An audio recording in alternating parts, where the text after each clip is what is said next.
measure ng ating longer side, which is equal to 80 centimeters. And then, the length of the diagonal. So, yung diagonal class ay ito, ayan.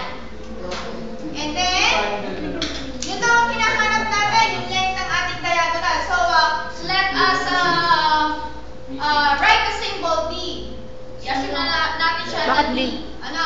Bakit D? And then, the shorter side of the rectangle. So, ito, ipagpalagay natin na ito ay Y. Ano? So, ito ang hahanapin natin at saka ito. When the diagonal is inclined 30 degrees. So, naka-incline siya. So, that is equal to 30 degrees.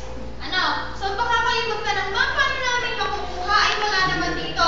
Ibig sabihin, class, diba, two perpendicular lines ito. So, ay, two parallel lines. So, magpapareha siya. So, that is equal to 80 centimeters na rin. Okay, so, anong function na gagamitin natin?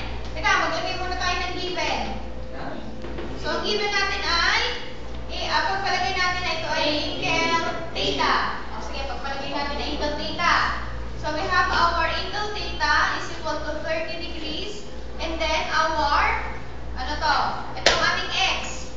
So, x is equal to 80 centimeters. So, ang hahanapin natin ay y at saka d. So, alin ang unahin natin? Y. Mag-start muna tayo sa D. D. O, sige, sa d muna tayo. O, anong gagamitin natin? Hypotenuse or adjacent over hypotenuse. O, anong adjacent over hypotenuse? Cosine. Yes, so we have cosine. So, cosine theta is equal to 80 over D. Ano? So, cosine 30 degrees is equal to 80 over D. Over D. So, that is D is equal to 80 over cosine 30 degrees. What is the value of cosine 30 degrees? 0.8.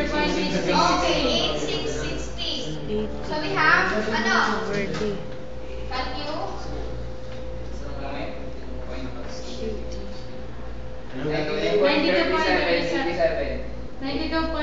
Okay, 92.38.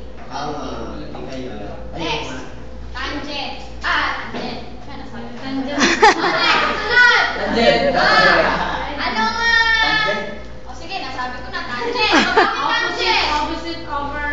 Ako, baliktad. Ano pagka-tangent?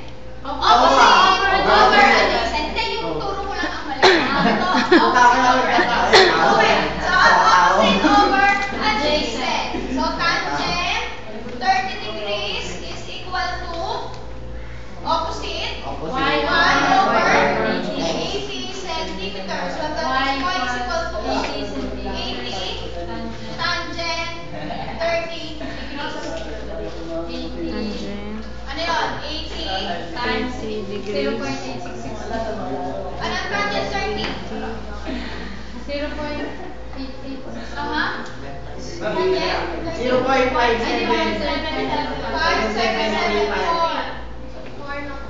5774. Okay, about 0.5. 46.80. 46.90. 90?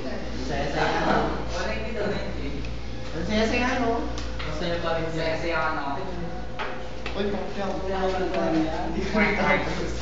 Tapos hindi ko yan. Eh. Masaya pa rin siya.